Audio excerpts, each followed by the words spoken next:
Okay.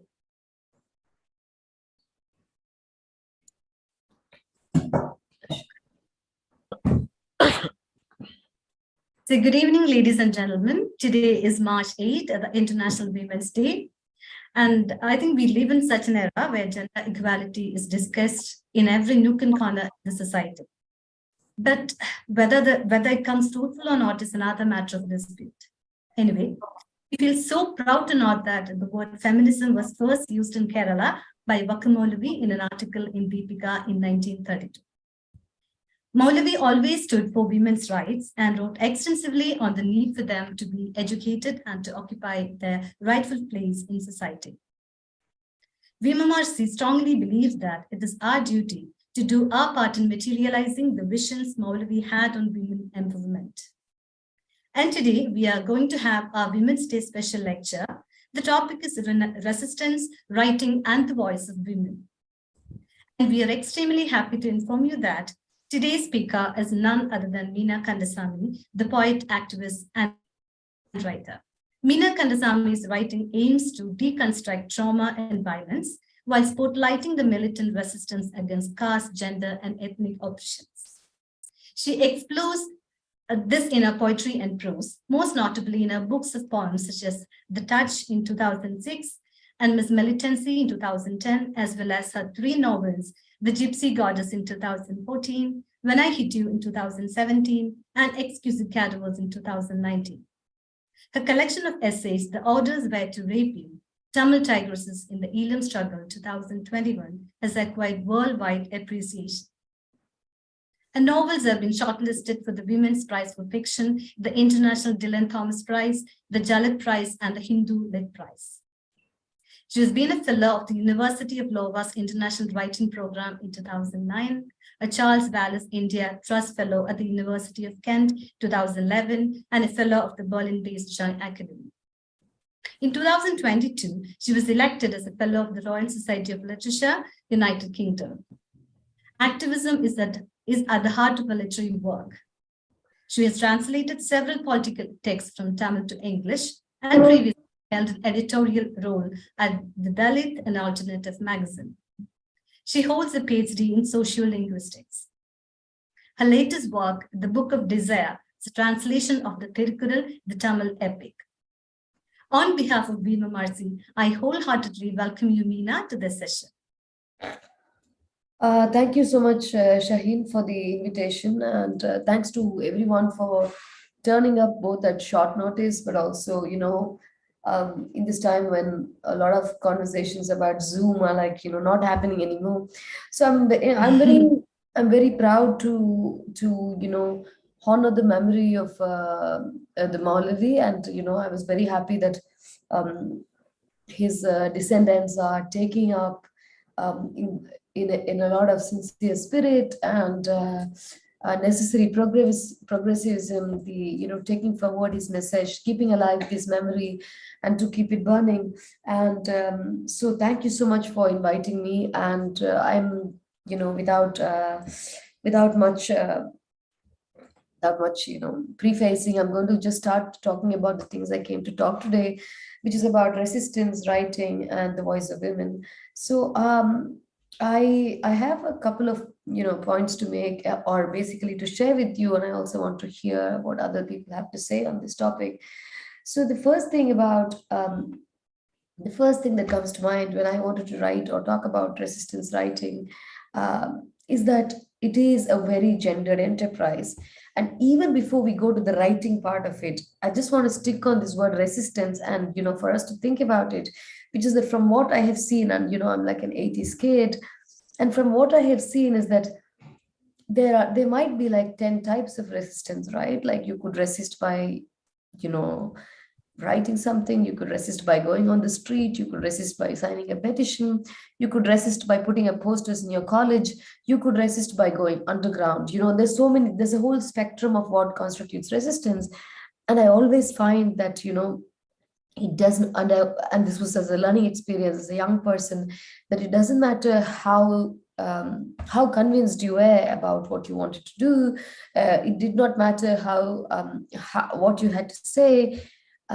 In so many ways, writing was like the default form of resistance given to women.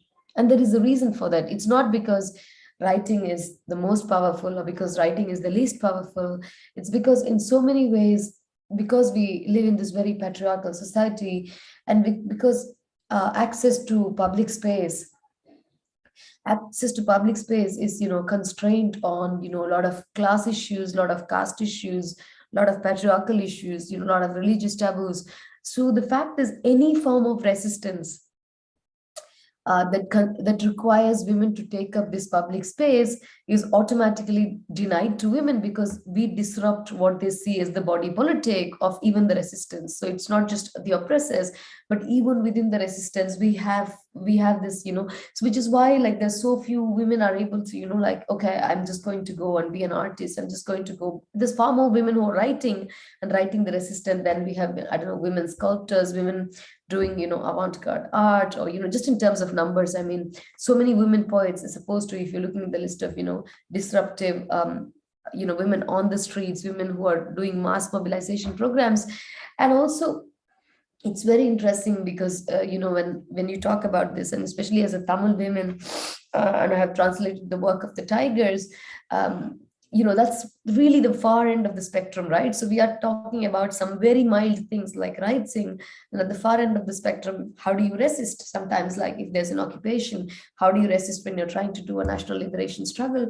So how do you resist when you have to, like, when you have to fight for the right for language, fight against rape, fight against occupation? So all of this, but women had to, it was not like automatic that women could just join the Tigers, or for that instance, any revolutionary armed guerrilla movement. So it's very interesting, because when you look at that kind of history, these women went on a fast unto death. And they made this demand that we are equal to you. So if you're trying to, build this kind of society, why can't we be one of you?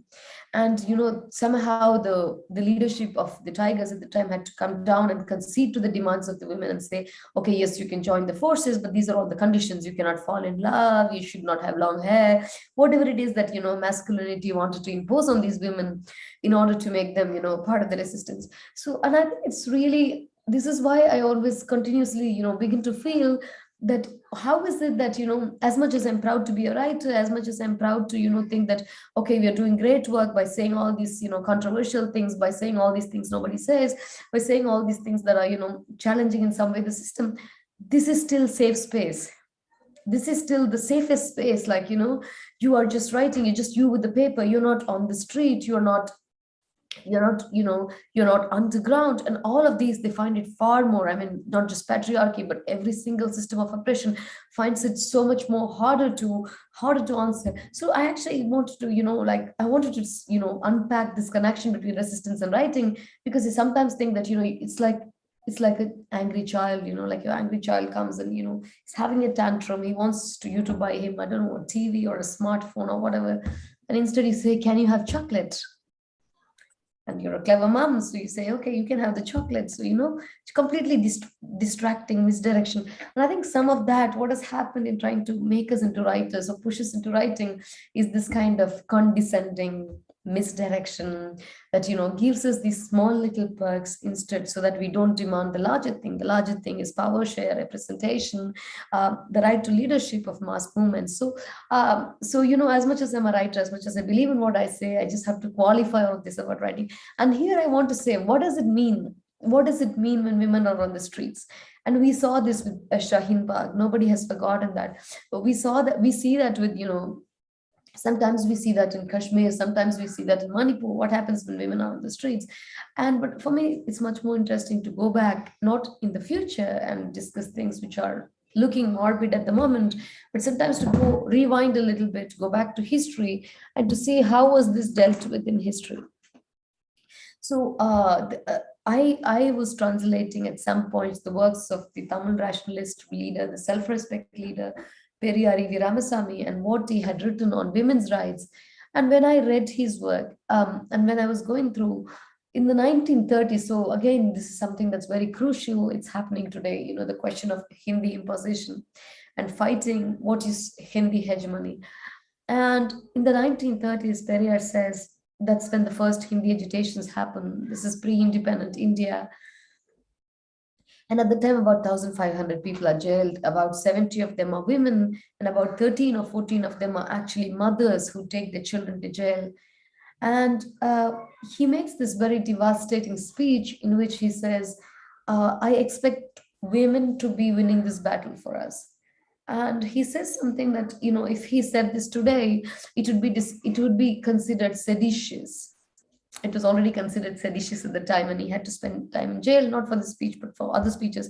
What he says is, the day the women of Tamil Nadu come on the streets, the day they want to, make demands, that is the day we will be an independent nation of Tamil Nadu. So I'm not recommending secessionism, but what I'm trying to say is Periyar understood what it means to have women on the streets. He understood what it means for women to, take up that space.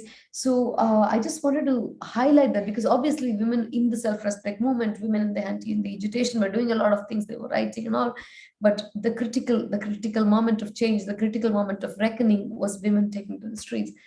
But as much as I have qualified about writing, I also think that the writing is not the end point, but is often the starting point. It's often this thing that gives rise to all of this. It's what gives rise to the idea of changing ideas, the idea of changing thought, and the idea of inculcating or placing all of this. And here I want to actually speak about something that was again very interesting, and again another aspect of resistance. um, when it as it links as resistance as an idea links to the writing of women.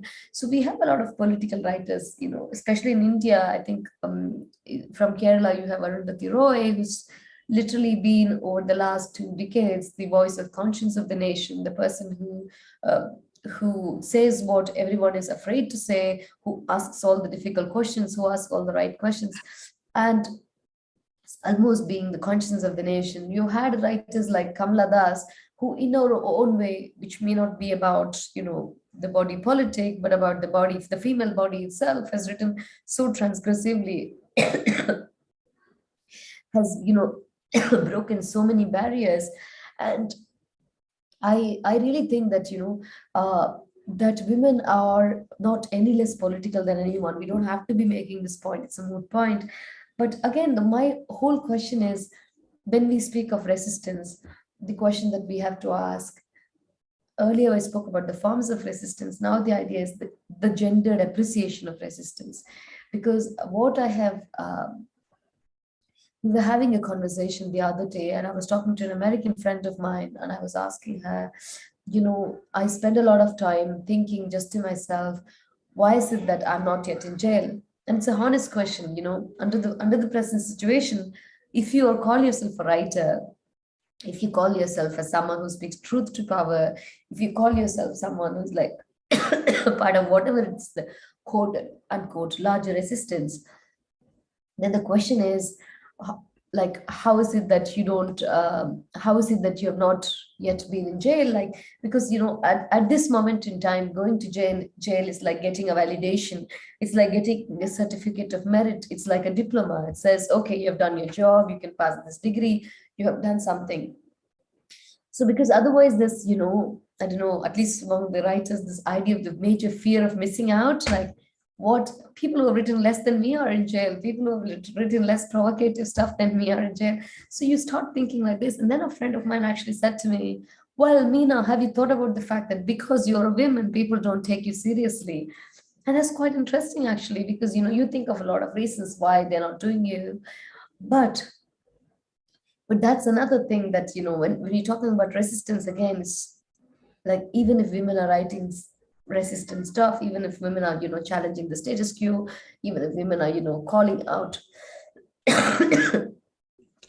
we are still living in a society where they're not taken as seriously as the male counterparts, because there's this entire idea, and this is an idea that again I want to unpack a little bit more. The idea is that women are seen as people who need rescuing, people who need to be saved. And part of this is that, which is why, when you look at even Women's Day tweets, you understand that this language is so embedded. So people always speak about empowering women as if power is something that you're going to, like give something to women, instead of, how are women going to be powerful themselves, or how are women going to do things by themselves. So it becomes like, giving power to women, like women become the passive recipients of all these things other people dream about themselves. And I think part of this way this conversation takes place is also that women are always seen as, not central to the entire project, the project of emancipation, the project of resistance, the project of dissent, the project of counterculture, whatever we want to call it, but they're seen as an afterthought. They're seen as peripheral to it. They're not at the heart of it. And I think this has to really change. This has to really change for a wide variety of reasons. I'm going to come to that in a moment. But and there's another thing that I also think it really worrisome about women and whatever we write, and irrespective of what medium we employ. And I think when I'm later in conversation with Suneetha ma'am, we can talk about it, which is that when women write, it's always seen as a form of personal experience and is not seen as a political statement. So when you write, let's say, like, recently I had the chance to look at the India Today sex survey and write about, what does technology do? Because on the one hand, technology makes it easier for young people to have all of these encounters, people to live in this little bubble of caste, class, university privilege. It allows them to break barriers. It allows them to discard old, predated notions of what's propriety. But at the same time, the same technology gives rise to the most online misogyny. It leads to cyberbullying. It leads to revenge porn. It leads to stalking. It leads to, like, its own ills. So how do we talk about this? And even when we are talking about, things like sex or sexuality, we still have to come a long way, because once again, because of this personal prism, it becomes like, some way to hound a writer, some way to, harm a writer. So that's something else I wanted to unpack and, just share with you about this personal aspect, but also how the gender reception of resistance makes women's voices only heard a little bit, and not taken that seriously, or not taken with the same quote unquote cerebral quality, or so it almost becomes, irrespective of what we want, it becomes a kind of tokenization. You're not at the heart of the debate, but somehow it's the man who's at the heart of the debate. You're just amplifying what they say, or you're just being the female face. And the third thing, and here I think this actually speaks a lot to the to Maulavi and, his magazines Swadesha Bhimani, and, which is, I wanted to dwell a little bit on the culture of little magazines, because, little magazines have a very interesting history. A lot of them are still existing in archives. They're remembered, and we in when we talk about very sorry, I'm not well. So what we see happening to women is the same story of marginalization that happens constantly. And this is not just a marginalization that is taking place, among, let's say, the most elite sections of society, or a marginalization that's taking place between the oppressor and the oppressed. So even among the resistance, even among voices that are fighting, even among voices that want social change, even among those who are talking about social justice, there's a certain hierarchy. So as a person who's like a scholar studying the work of Periyar, I'm trying to write a biography of Periyar. I can't write this autobiography. So I'm trying to write a biography of Periyar. I realize that because we have this very central, very sharp, like very intense character, a lot of people who have done an enormous work are just dropping to, the sidelines, and they no longer matter to the story. So one of that is, the role of Dalits before Periyar existed. So they were running far more little magazines. They already had used the word Dravidian for the Tamil identity, for the South Indian identity, for the anti-caste identity. And what happened to these leaders? What happened to Rettamalai Srinivasan? What happened to Ayati Dasa Pandita? So, like there's this enormous effort to bring them back into the spotlight. There's this enormous effort to try to, make the conversation about them. So, and the reason I say this is because, and then it happened not just to Dalits, it also happened to other organizations which existed before the entry of, Periyar into the scene, like the Justice Party. The Justice Party is, now we are having conversations in Tamil Nadu. They got women the right to vote. They got women compulsory and free education. They got the communal geo, which paved the way for reservation. But nobody talks anymore about, what pioneers of social justice the Justice Party were. So, and the same thing happened to the women as well. A lot of women were writing in the newspapers published by Periyar about his work. And I'm not saying that Periyar erased any of them. It's just that because we have one central character through whom we look at the entire prism of history, so much of history gets subsumed. And we see that happen with women all the time. Just as it happens with Dalit leaders, just as it happens with, women of the self-respect movement, there's a way in which we seize a central story and the role of women, kind of like becomes submerged. And then again, this is very interesting when we look at history, because a lot of women who start to write are trying to go back into history. They're constantly trying to excavate what was hidden. They're trying to constantly retrieve what was like, fallen to the wayside, and they want to bring it back into currency. They want to reclaim the space. And I'm saying this because so much of writing resistance also becomes not just resisting what's happening today, but this process of historical reclamation and this fight against erasure, and which again is an act of resistance. So I think we also exist in this time loop that we're trying to do things now, but we also have to circle back. We circle back to the past to get back what happened. And this is again quite interesting because the last book that I did was a translation. I think I might have a copy here. It was a translation of the Tirukural. So the thing is, in 2000 years, this book has not had a female translator, except maybe one or two people who did not look at it certainly as a feminist project.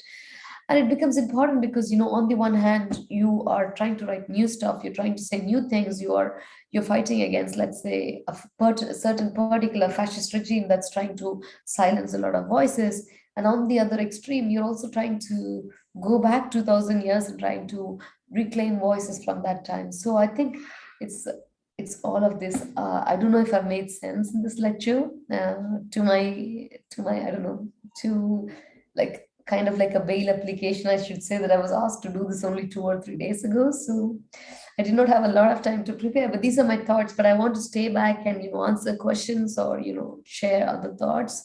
So I'm here and I wait for Suneetha ma'am to join me. Thank you. Thank you, Meena, for such a striking and profound introduction to our topic today. And then we have Suneetha Balakrishnan. She's going to chair the session. Give me 1 minute. Oh, ma'am will come. Yeah, sure. Okay, Suneetha is an author writing in English and Malayalam languages. She's also an editor and translator of fiction and news features. She secured a creative writing trainer given by British Council following her writing in The Guardian, The Hindu, The Caravan, The Times of India, Open and Tehelka. She also worked in the Usava Literary Review as the editor translations. Her fiction and poetry have been widely anthologized in India and abroad. Apart from that, she is also a podcaster on literature and writers. On behalf of BMMRC, I'm extremely happy to welcome you, Suneetha, to the session. And one more thing, we have many distinguished guests here in the meeting today. On behalf of BMMRC, I welcome each and every one of you to the session, but I wish everybody would have a great time ahead. Thank you. Thank you, Shaheen. Yeah.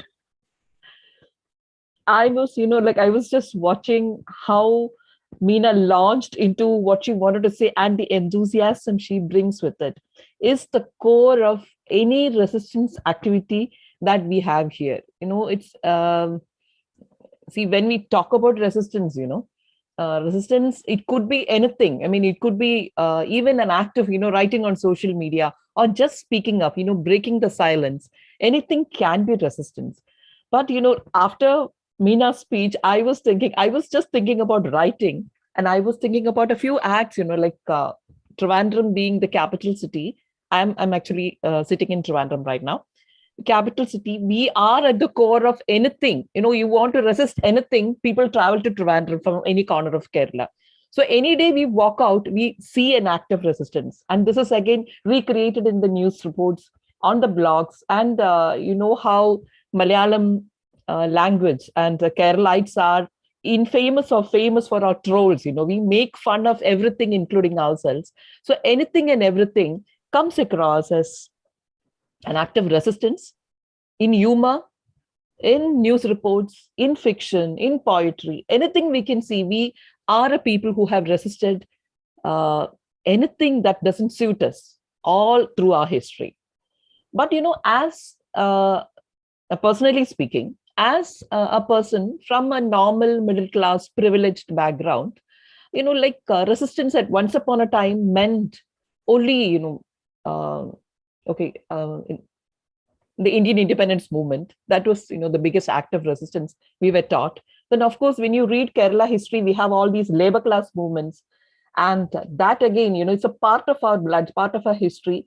And we may agree with it, or we may, may not agree with it according to our political or class consciousness. But it is there. It is a large part of our history. That again was our resistance. But, the actual definition of resistance came to me when I read Ashapurna Devi, Pradam Pradishruti. That was when I really understood, what resistance can be in a small voice to a big voice. I'm sure all of you have read that book.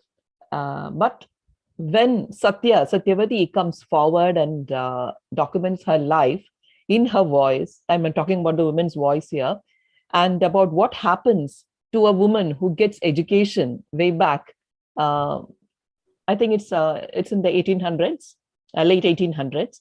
It's a time when the Arya Samaj movement comes forward and women are being educated. The widow remarriage happens. Everything that we have studied in Indian history as a part of our, Indian independence movements, the first chapters of it, that actually comes across in fiction. And I think that is one element of resistance that actually kicked me in my guts. And then you start reading what acts of resistance are about around you. Then, of course, with the advent of social media, we have advanced into other things. But I would really like to point to the memoirs, the various memoirs of especially women, the Brass Notebook, anything, even all those memoirs of the lives of film stars. And we have seen from what to what they have been pulled through, on what to what they have moved, to reach there as, somebody who's admired on screen, whom we actually think, how lucky she is. But the dirt that she has come through, the sort of, harassment that she has been pulled through, everything. Even now, when you are watching TV, you have seen how an actress in Kerala has been subjected to something she should never have been subjected to. And each of us is for or against her. And when her movie came out right now, it was an act of resistance when all of us went and watched the movie. We watched the movie just to see the lady. And it was a welcome back. And when we all wrote about it, that was again an act of resistance. See how much it comes through, how much of what we really want to do as a part of resistance comes through. I think still, today I just spoke about, I have a podcast. I spoke about the biography of E.K. Janaki Ammal. You must have heard about her very recently in lots of amounts. She was the very, very famous botanist that none of us, actually was familiar with. So E.K. Janaki Ammal, she hailed from a small town, Talasheri in Kerala, in North Kerala, and she was born in 1897. And she took her BA from Chennai, from Madras, way back in 1917. And from there, she has gone on to Michigan University to do her master's and PhD.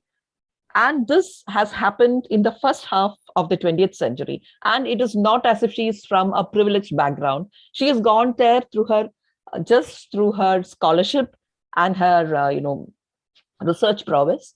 And her life, as it is being recorded now, is again an act of resistance as I see it, because we don't know what happened back then, what prevented people from being educated. See, even now, what I've seen is, every other day we have a dowry harassment. We have educated girls, doctors, engineers being subjected to dowry harassment, domestic abuse in marriages, out of marriages. And none of them are, individuals with who can take a decision for themselves. All this is coming across as news reports. And even when you watch soaps, the same thought comes across. So as I was reading Janaki Ammal's biography, which is a beautiful one, put through in 20 years of effort, somebody has just walked after the path of Janaki Ammal and recorded what she has done, what she has fought. She has fought gender oppression. She has fought racial oppression. And when she was called back to India by our first prime minister to set up, like we were building India at that time, and what she has gone through, and everything has been recorded meticulously. Her life is an act of resistance. She remained unmarried till she died in 1984. And I think all these biographies, all these voices of women which come through are still acts of resistance. I can go on and on about this because my area is, entirely writing and reading. Beyond that, social activity is minimal. So I only watch and see and sympathize and empathize. So I totally endorse, I totally enjoyed what Meena said here right now. I'm sure other people will have questions. I will just, resist my rhetoric and stop here. I mean, thank you for this opportunity to be with Meena and all of you.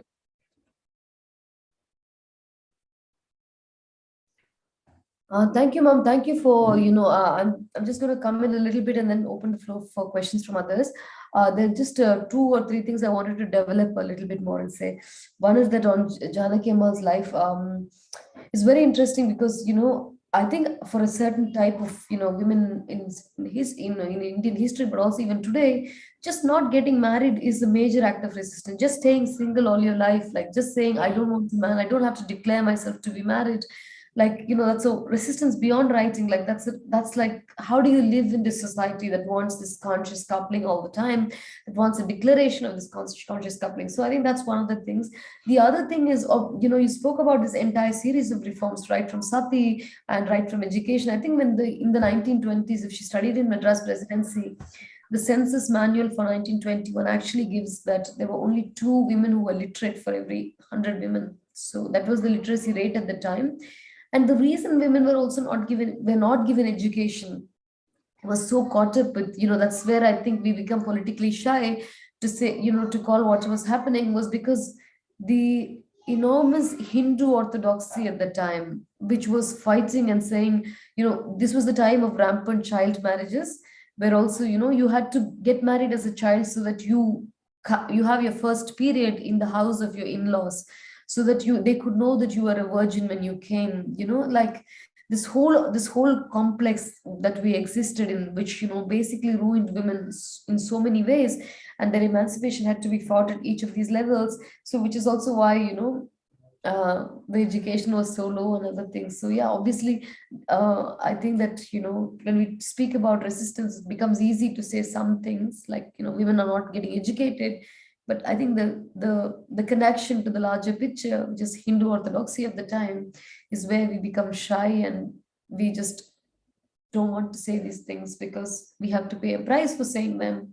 But yeah, I'm just going to leave it there and take questions. Thank you so much. I want to add something.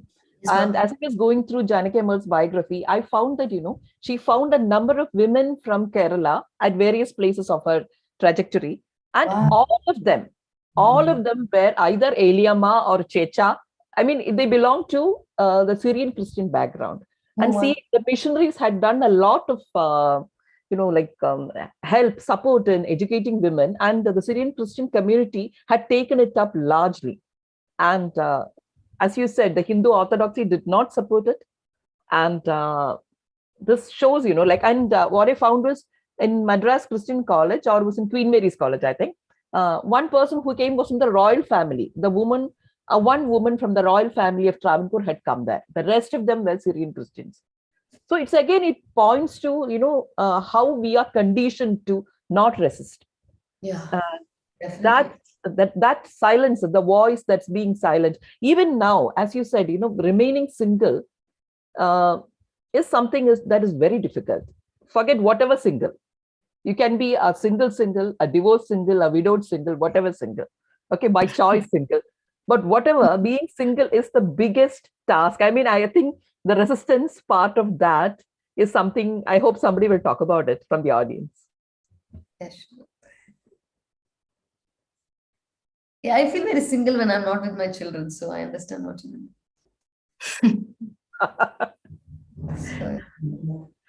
So, Shaheen, maybe you should open it up for the audience now. Yeah, we can have a few questions from the audience, please.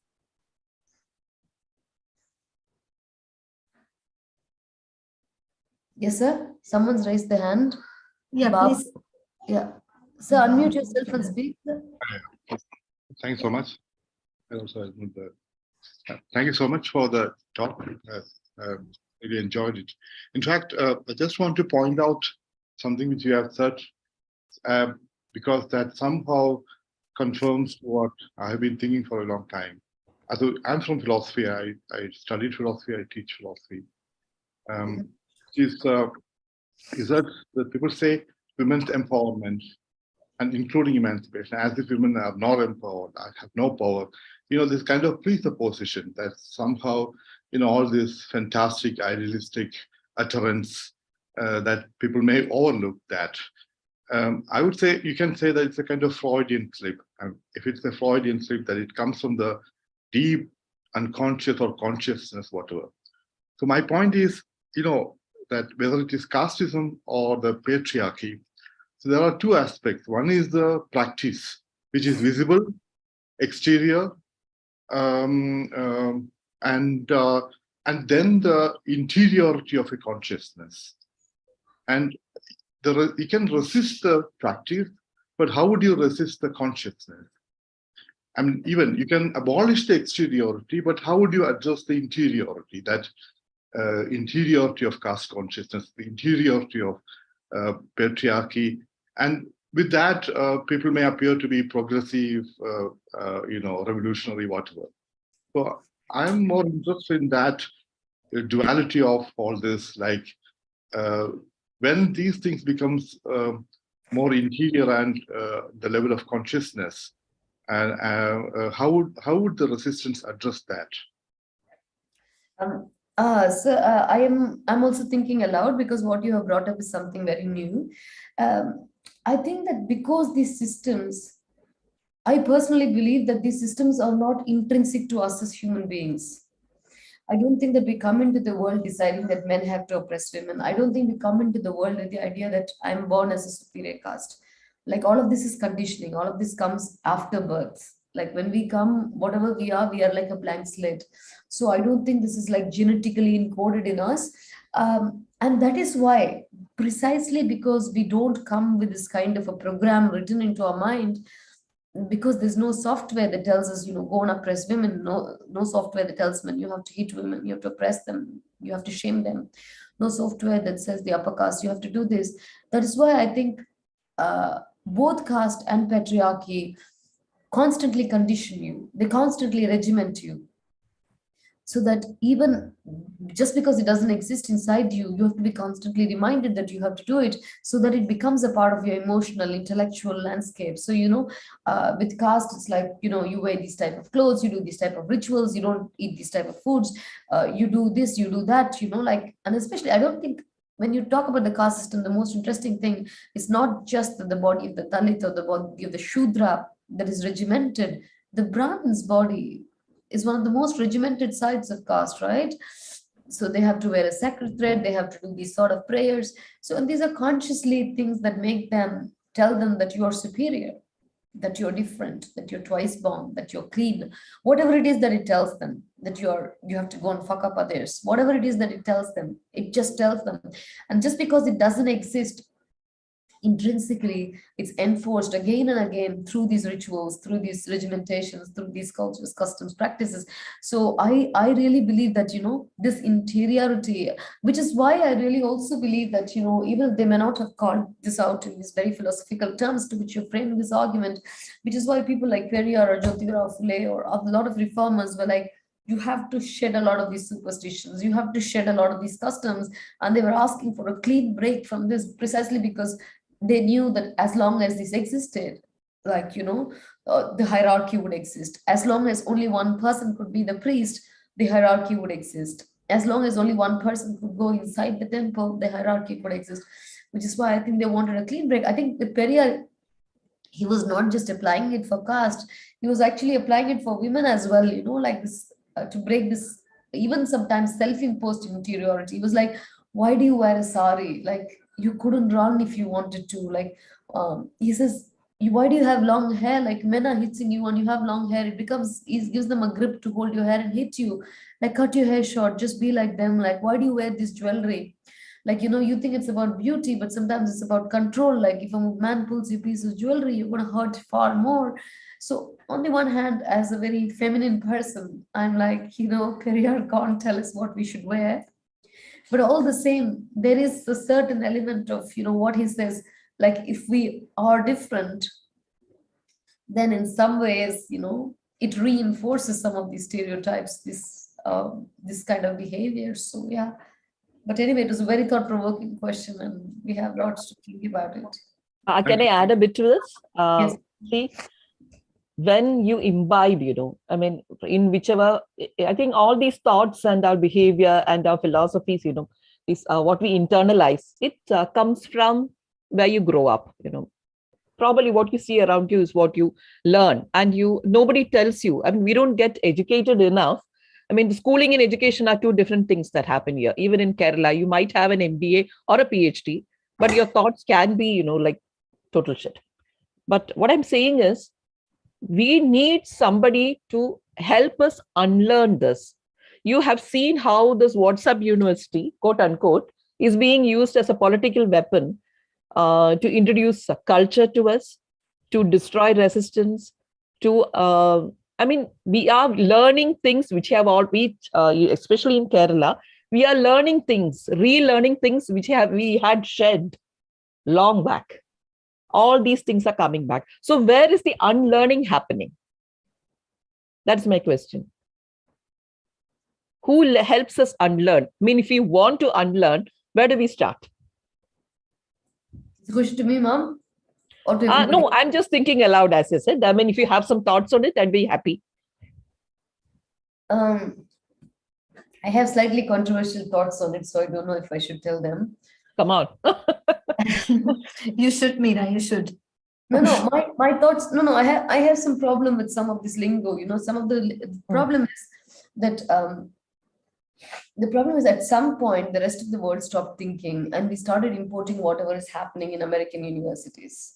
So this whole, like yesterday there was a study or a link saying, you have trigger warnings, right? You say there's a trigger warning, this is about rape, this is a trigger warning, this is violent content. They've actually found that trigger warning doesn't help anybody. It actually increases anxiety for a lot of people because they see the trigger warning and they're actually triggered even before they actually encounter the trigger itself. But the thing is that, it became famous in America, it just followed the rest of the world. And, you're all putting trigger warnings, including like trigger warning was something about classrooms, right? When you have a difficult, now you're like basically trigger warning and content warning for tweets. Like people are going to see the tweet before they see the TW at the top of it. So what I'm saying is that we have a tendency of, borrowing blindly from America. And so this is where I see part of this coming in, like a lot of, NGOs calls people survivors. And I don't know, like I hate the word survivor because sometimes you have to acknowledge there are victims, right? It doesn't matter how strong you make it afterwards. It doesn't matter how brilliant you are. At some point you are a victim. Understanding that you are a victim, allows us to speak about what is happening, like somehow, you just get this, you go from actually looking at the system like, okay, this system has victims, this system is punishing people, this system is oppressing people. Instead, you're like survivor, you're like a hero. So you make your suffering into celebration, you make your suffering into strength. Like, But that's not the point. We have to understand the system is broken. And as long as we call people as survivors, we don't understand the system is broken. We have to call them victims in order to understand the system is broken. I would never call myself a survivor. If somebody else calls me, I'm like, please, that's very insulting. You know, at some point I was a victim of domestic violence, you know. What happened afterwards, I don't need a badge, you know. Shit happened, prevented badly. So, and I think one of these words is unlearning. Like what happens is, for instance, if somebody's calling out, let's say, Savarnas for their caste behavior, or somebody's calling out somebody for transphobia, it's like, oh, I did something, some mistake, so I'm going to do unlearning. Like, what are you unlearning? It's performative. For me, I find it performative because for me, if you really want to change, you have to, in some ways, be on the streets. You have to, in some ways, work with people who are working on these issues. In some ways, you have to put something at risk. I don't know, like you have to, you know, it's in some ways declare this. It's so easy to say I'm unlearning because how do you show you're unlearning? Like, you know, I'm unlearning. No, it's not like you're not unlearning. The thing is, the right thing to say is I am challenging these things because you're not like some empty notebook that learns and unlearns, right? Like you are somebody, you know, something is wrong, then you go change it. You challenge it. You don't just say, oh, I'm going to unlearn. Like, I just believe that so many of these words become empty catchphrases that allow a lot of people to get off the hook. You know, men abuse women and then Me Too happens. And I'm like, oh, I did not know this was offensive behavior. I am unlearning. No, you know, like I have huge issues with these kind of empty words being used in a very empty sense. And the problem is we also don't know who is using it sincerely and who is using it, you know, just as a pass. So yeah. So I have, as I said, I think this is how neoliberalism works, you know. So tomorrow Adani can come and say, I'm unlearning what I'm doing. So the thing is, no, he has to face punishment. He can't just unlearn, you know. So I think there's a huge, I come from I'm sorry, I said it's going to be controversial. So I'm going to change No. What I want to say again is, see, as a person who's totally non-academic, that academics is one language I've never learned and I cannot learn. I don't usually use these, but unlearning is a word which has come into the mainstream. It's being used all in these the words mainstream. enter the mainstream. Yeah. It is after that I have started using this word. Then I found there is a context to it in the mainstream. No, I'm not denying there's a context, but I think that unlearning is a little bit like corporate social responsibility. Corporates are doing a lot of bad things, and then the 2% of their profits is corporate social. Unlearning is that 2% of CSR, you know. Unlearning is not being actively changing things. It's not challenging these things. It's not being a fighter, you know. What I think is we have to travel all the way. Unlearning is maybe the first step, but unlearning is not dismantling. That's where I come from. That's what I'm trying to say. That unlearning, it could be a first step, but you have to go far beyond that. I'm really glad you said that, because unlearning is a word I have had problems with a long time till I saw that it appeared in newspaper reports. It's only after that I started accepting it as a word. You know, like we constantly accept and reject words from our own vocabulary. Sometimes it may be politically incorrect. Sometimes it may be, you know, just, something that we cannot tolerate, intolerable. But this word, I like that. I like what you said. I think I should look at more words like that. I mean, to see that if some things are popping over the wall from academics to, you know, our mainstream vocabulary. Yeah. I think we can have a few more questions from the audience. Can I add something to this discourse? Can I add this few? In fact, this is very interesting what Meena said, and it reminds me of one very interesting talk by Gopal Guru in JNU. It's about the texture of language. So he was comparing the language with textile. I mean, the clothes. I mean, it's so smooth, like it can be silk or anything. But then beneath that structure, there are a lot of hard work, oppression, slavery, and all this. Words are like that. You use the word like justice, you know. So there's a texture, you know. Justice may appear to be attractive and smooth, but beneath that, there are a lot of things which are hidden. So I just want to point out this interesting analogy. Thank you.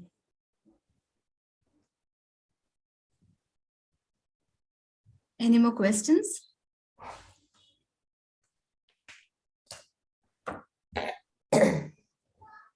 Can I? Yes, sir. Yes, sir. This is from Mr. Matthew Kurian. Yes, sir. Please go ahead. At the outset, thank you, both of you, for your very inspiring presentation of a very important topic. I have two questions to Suneetha, Balakrishnan, especially. I may not fit the group which you all belong, because I am a student of political economy. So I first of all take the apology for that. My questions, first of all, I am also a Syrian Christian. You referred to the Syrian Christians' progressive steps, but I have some reservation. We all know the Mary Roy case. So to my experience, peripherally, certain things have happened. But when you go to the essence, particularly property relations, I refer to, not only that, even if you go to the church life, you find the exclusion of women. Still, women are not accommodated in most of the Syrian Christian churches. So my basic question to you is, can religion be a masculine institution? Is it a masculine institution? If that is the case, how to approach the so-called gender question within that big institution? That is one of my questions. I hope you got it. The second thing is, you referred to the Kerala history background, the various progressive movements, the missionary movement, the social movement, the labor movement, the nationalist movement. All these were very progressive. But my question is, if they were successful in handling the so-called gender question, why did we come to a certain point where, again, we need some sort of an alternative approach for gender freedom, gender empowerment, and the like? So my question is, you have to answer me, whether it is a failure of the other progressive movements, or is it, or can it be taken as a successful offshoot of that? Thank you again for the very good presentation, especially of today. Thank you for the question, sir. I'm afraid I'm not very qualified to answer you all that, but I'll try and make what comments I can, because I'm basically a bibliophile, a bibliophage, actually. I read and write, and beyond that, my opinions and whatever I express are formed based on that. And I'm grossly underqualified to, answer a larger question like this. But your second question, I've always considered all these movements incomplete rather than a failure. It would be wrong to say they are failures, because they have been useful in lifting some people out of certain pockets into some other gross pockets again. But at least they moved from what dirt they were in. That's what I see. But again, my comments are always controversial, so I won't go beyond that. I still think there's a lot to go, long way to go, before these movements actually do our society any justice. Because as far as gender is concerned, women, in spite of being educated and exposed, and even during the Regent Rani's time, way back in the 1920s, women were getting employed in the government, women were getting educated. And I will not forget that the women who were getting educated belonged to certain strata of society, but it was still happening. Women as gender, a woman was visible, at least a couple of them were visible. So that remained incomplete. After that, it just went astray, I think. I don't know what happened. I don't know fully what happened. I'm not conversant with that much gender history to say what actually went wrong, but it is still incomplete. There are so many things I can talk about, realities, which again says, there's a lot to be done again. So I don't think I'm qualified to answer it fully. And about your first question, in my religion, I mean, what I'm familiar with, gender, of course, rules, like in particular communities, in my community especially, like I don't like to identify myself with any community, but the reality is that you have something written on your records and you are brought up in that way and you still live with that. So I have to acknowledge that. But again, I'll just talk about one thing. One thing I remember is when my father died, of course, my mother, all of us were in a very sad state. My mother was sitting there. I have a brother who's working on the borders, and he had to come back. My other brother is an invalid. So when my father's friends, my father and my mother were colleagues. So all their colleagues were common. So when they were visiting, I of course went out to greet them. I mean, I thought it was polite that I should acknowledge that they bothered. All of them were in their 80s. They need to come in. And a relative, a male, came and told me I'm supposed to go and sit inside. I'm not supposed to come out and greet the people who came in with condolences. This happened not in 50 years ago, but in 2011. So when you talk about gender and religion, this is what comes to my mind. My religion does not forbid anything like that, but it is how it is practiced that made that person say that. So where do I stand as a woman in my religion?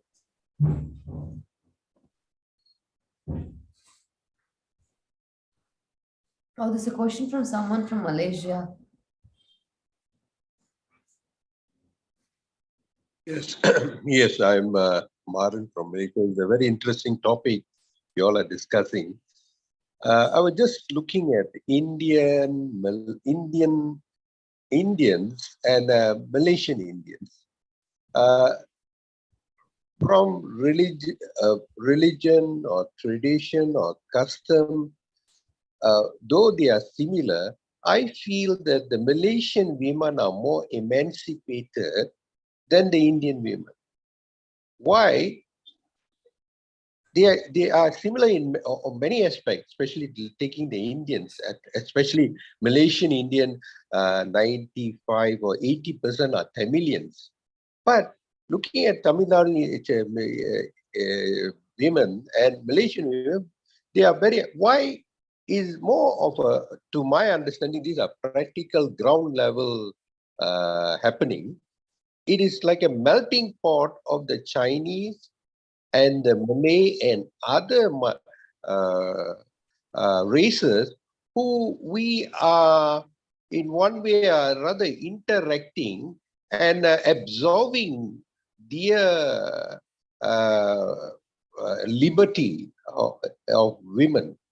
So it is the ecosystem in which you are living, whereby whether it was religion was a restriction or tradition or customs or whatever, it slowly disappears. So it is the ecosystem which need to be created, which is not easy. And it was very easy for the Malaysian women because we had this opportunity of interacting with other races. Whereas in Tamil Nadu, you have only the Tamil, it is just the Tamil Nadu ecosystem.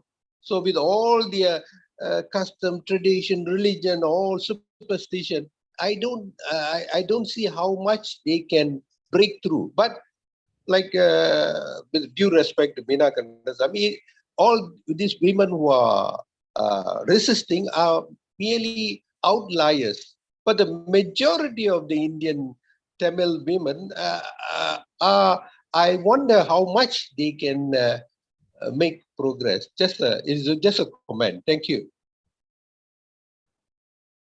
Thank you, sir. A lot to think about. Yeah.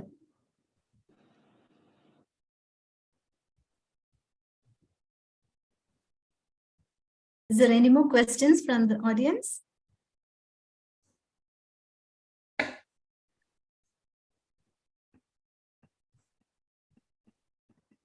I think there are no more questions. And then, yeah, okay. Then I would like to call Shahina. Shahina, are you ready? Yes, thank you. Shahina, I'm just Yeah. inviting Shahina to do the vote of thanks. Shahina, over to you. Thank you. A warm good evening to all of you. It's indeed a privilege to propose vote of thanks and appreciate the efforts of everyone who made this online event a successful one. On behalf of VMMRC, first and foremost, I would like to thank the keynote speaker, Ms. Meena Kandasamy, for taking time out of her busy schedule and gracing the event, even when she is not well. We appreciate your willingness to accept our invitation and join us on such a short notice. Thank you very much for presenting your views on different forms of women resistance and provided us with a valuable perspective about how different factors like caste, patriarchy act as a control factors in the lives of women. Next, I would like to thank our chair of the event, Ms. Suneetha Balakrishnan, who did an excellent job of moderating the session by sharing her views on the topic, ensuring that Ms. Meena had the opportunity to share her views and that the audience had a chance to participate in the discussion.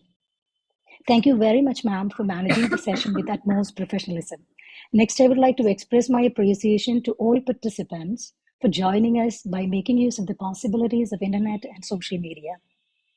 Your questions and comments certainly enriched the session, and we hope you found the discussion informative and thought-provoking.